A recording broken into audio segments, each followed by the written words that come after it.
দেশ কাজে সোজা কথা না, তলারের জায়গা না, একদম উপরের জায়গা। মানুষ এগোতে পারছে না বহু দেশে তার মানুষের অভাবে।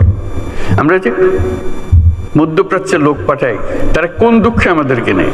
তাদের লোক নাই, টাকা আছে, লোক নাই, সেই জন্য আমাদেরকে ডাকে।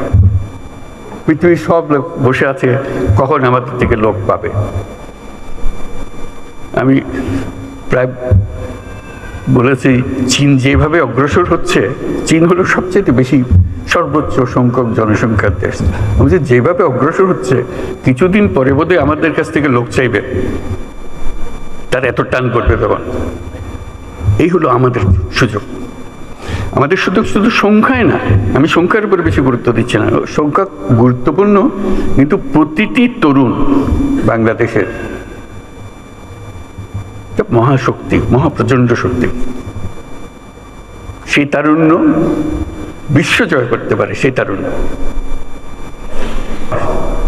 যত রকমের ঘাটতি আছে তার চাইতে অনেক বেশি সে নিয়ে আসতে পারে। সে সম্পূর্ণ ভিন্ন এক প্রজন্ম। সেই প্রজন্মের জন্য দরজা খুলে দিতে হবে। আমরা শুধু বসে আছি দরজা তালা লাগানোর জন্য। এটা বলতে পারি, এটা অনাবশ্যক, সবাই অনুভব করি। আমাদের তারুণ্য জুলাই মাসে যা দেখিয়েছে, আগস্ট মাসে যা দেখিয়েছে, সেটা তো পৃথিবীর একটা অনন্য দৃষ্টান্ত। এই বিপ্লব কোথাও হয় নাই। তার প্রতিটি জিনিস যদি আপনারা বিচারে বসেন, দেখবেন যে এটা প্রতিটি দিক থেকে অনন্য। সেই অনন্য ক্ষমতা এই দেশের তরুণদের মধ্যে আছে, এটা হারিয়ে যাবে না। আপনারা মনে করেন না যে এটা এক ঘটনায় শেষ, এটা শেষ হয়নি, শুরু হলো মাত্র। কাজেই সেইভাবে আমাদেরকে এই তরুণ, আপনারা কেরালার থেকে কেন নার্স আনেন? বল দেশে নার্স নাই। ডাক্তার আমাদেরকে বলে আমাদের এমন স্বাস্থ্য ব্যবস্থা, এখানে প্রতিজন নার্সের বিপরীতে আমাদের 3 জন ডাক্তার আছে। রেশিও হলো 1:3, একজন নার্স 3 জন ডাক্তার। পৃথিবীর মানুষ হা হয়ে যায় কথা শুনে। কারণ হওয়ার ছিল উল্টাটা, একজন ডাক্তারের পেছনে 3 জন নার্স অন্তত। নার্স তো চালায় সবকিছু, ডাক্তার সেই সিদ্ধান্ত কাকে দেবে? আপনার যদি নার্সই না থাকে, বলে যে না আমাদের তো নার্সিং কলেজ আছে, আপনি ঘুরে দেখুন সেটার কোয়ালিটি। কাজে এটা দিয়ে আমাদের কোনো কাজ হচ্ছে না। তো খুব দুঃখ পেয়ে আমি মনে করলাম যে আমরা নিজেরা একটা ছোট্ট নার্সিং কলেজ করি না কেন। করলাম।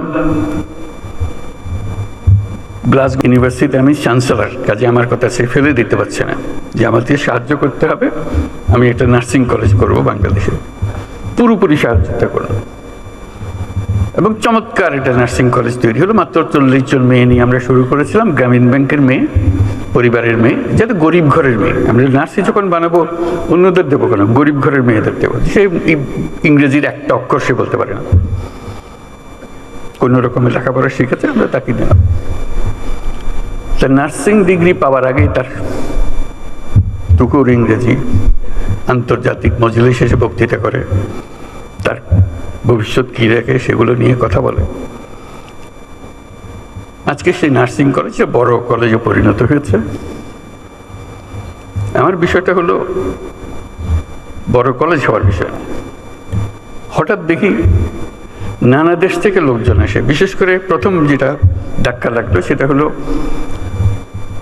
ইউকে থেকে, যুক্তরাজ্য থেকে ডেলিগেশন আসলো, রিক্রুটার আসলো, বললো যে আপনাদের এই নার্সিং কলেজে যত ছাত্রী পাশ করে, গ্র্যাজুয়েশনে যত থাকে, আমরা সবাইকে যুক্তরাজ্যে নিয়ে যাব।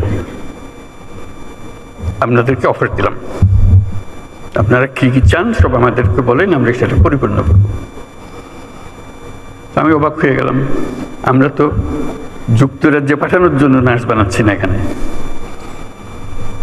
তবু বুঝতে চেষ্টা করলাম, বলে আমাদের নার্সের ভীষণ অভাব,